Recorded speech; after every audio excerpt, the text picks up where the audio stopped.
The NWA is returning. They have a return pay-per-view called Back for the Attack. And not like a huge card, but the NWA didn't do marathon cards as a rule. So they did bring some familiar faces back, and obviously they had to go out and get a lot of new talent for this show, seeing that they did have a large amount of the roster leave for other companies during the pandemic. So we'll run through the matches here. So the first match listed for the card is for the NWA National Championship. One of your favorites that you called for this show, that you want to see on this show, Chris Adonis will challenge Trevor Murdoch for the NWA National Championship. I would say that was a good signing for the NWA to get Chris Adonis, guy that's should be a superstar in the business. Yeah, I agree. I hope he goes over on this one too. I don't know if he will, but I hope he goes over and they kind of push him. I feel bad. They may get a $5 from me at some point if they do.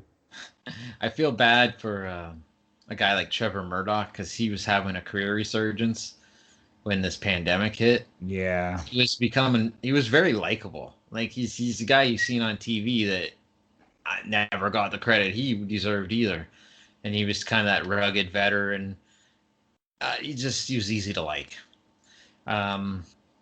So the next match, I don't know who this talent is. Jrr Cradles versus Tyrus. So Tyrus is the former, what's his name? Brodus Clay. So he's making his return to wrestling. I don't really have much on that. I mean, he is a name, so I don't even know what to expect out of that match, to be honest with you. But you gotta find some name guys for this show. The next match for the television championship, Tom Latimer is challenging the champion Elijah Burke, the Pope. Nice. So I always liked Elijah Burke. I thought he never got the break he deserved either. Back in that ECW revival. He's floated around for years. He did some TNA and all that. He won the television title on those United Wrestling Network shows. So he's a good choice for the champion. Tom Latimer is the guy that, I mean, he had some outside the ring issues that I think halted his career. He was in that wild card tag team with Royce Isaacs, who left the NWA. So I'm assuming he's going for a... Oh, he left the NWA? Yeah, Royce Isaacs did. Yeah, didn't I see him? Wasn't he on like AEW Dark or something like that? Is that where I see him? I'm not sure. I saw him somewhere recently. I was going to mention that to you. I'm not Dark or something. I don't know. I can't get through Dark. I just read they had 15 matches on their last show, so I'm like... They have 2 shows, and they have like 15 matches on each. So, yeah, no, that team's broken up now, and that was kind of one of their main teams on the NWA. So he's going to be a singles wrestler now, I would assume.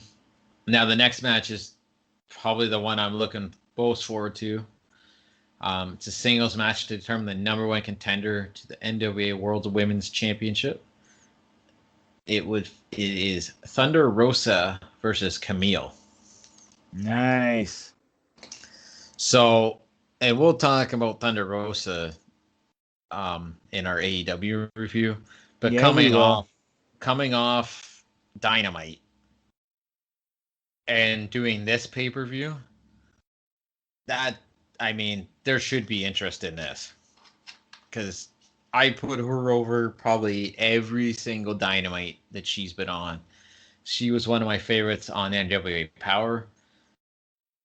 We'll talk more about her later, but I mean, there's got to be a lot of interest in Thunder Rosa right now.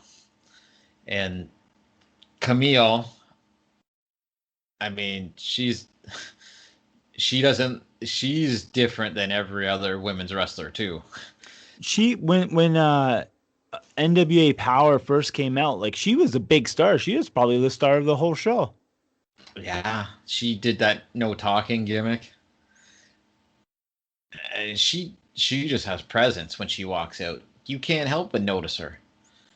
And she I guess she was going to quit the business at one time, and because things weren't working out, and then I think somebody suggested her to Nick Aldis, and then she just took off. So she's just getting her feet wet in the ring. I've seen a couple matches with her. I think she's pretty good. But Thunder Rosa, I mean, being in there with Thunder Rosa elevates people to another level. She's one of the best in wrestling. And here's the thing. If she, to me, you could tell me if I'm crazy, if Thunder Rosa becomes the number one contender, challenges for the NWA title, I mean, based on Dynamite, she should be a number one contender on for the title there. I'd like to see her hold both straps. Just my personal opinion. That'd be something. Do you think they would ever unify them? I don't think they'd unify it, but I honestly could see a crossover with her on both shows since she signed to NWA and they use her on Dynamite every week. I would say at this point, and we'll talk about it more in the review, if I was Tony Khan and Billy Corgan, I'd be sitting down to figure out a contract for her because she's valuable to both places. That's just how I would look at it. Yeah. But to me, she's money. Like, she's absolute money. There's no question about it. So we'll see what happens with that. I mean, honestly, Camille's a special talent too. So, hey, I could see it going the other way too. But I would think Thunder Rosa, with the momentum she has, should be walking out in that match. The next match is a 4-way. I don't even know what to think of this one. Crimson versus Jax Dane versus Jordan Clearwater versus Slice Boogie. Oh boy. I don't know who Slice Boogie is. That's quite the name. Jordan Clearwater's supposed to be a good talent. I've never seen him. I've never been a Crimson fan ever. So he does production stuff. He did that last 10 pounds of gold, which is pretty good. So I give him props there. Jax Dane, I've seen him before. So I don't know what to make of that match. So I'm going to withhold judgment on that or even give any prediction because I don't know.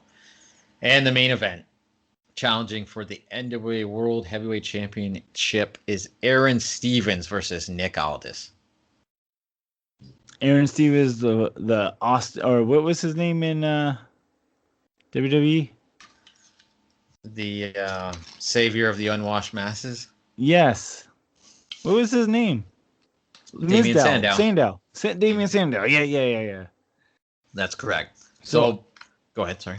No, you go ahead because you'll probably answer my question. I was just going to say they announced the match. Billy Corgan announced it as kind of a tribute to the question mark.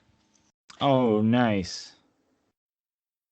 That'll be awesome. I hope he does some sort of wears like some sort of a gear to the ring or maybe like a mask or something. Yeah. In tribute to him. So, yeah. I think it'll be a pretty good match. Obviously, I mean Aaron Stevens is.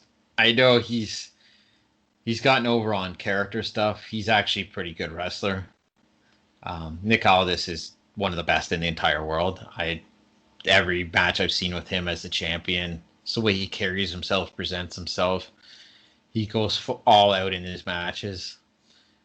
I think he might be the best champion in wrestling up until this pandemic, because unfortunately we haven't seen much of him. But I would anticipate that's a pretty good match. Not a bad card.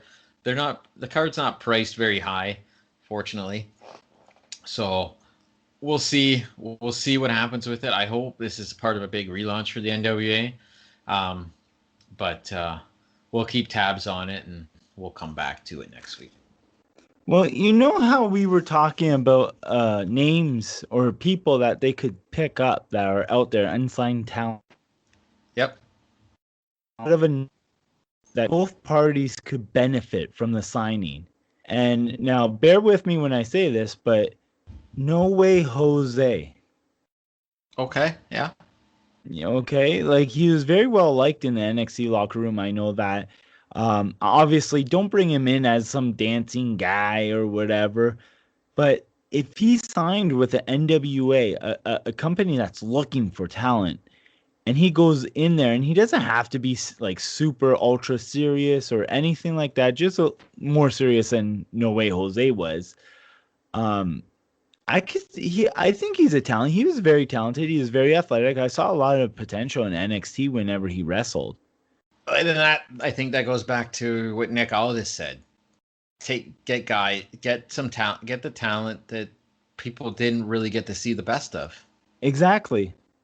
Yeah, because we talked about Joe Hennig. And I think there he's young. Yeah. Yes. Perfect. Yeah, exactly. Perfect.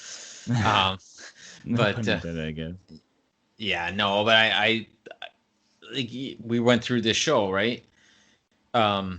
Chris Masters. That's the guy right there.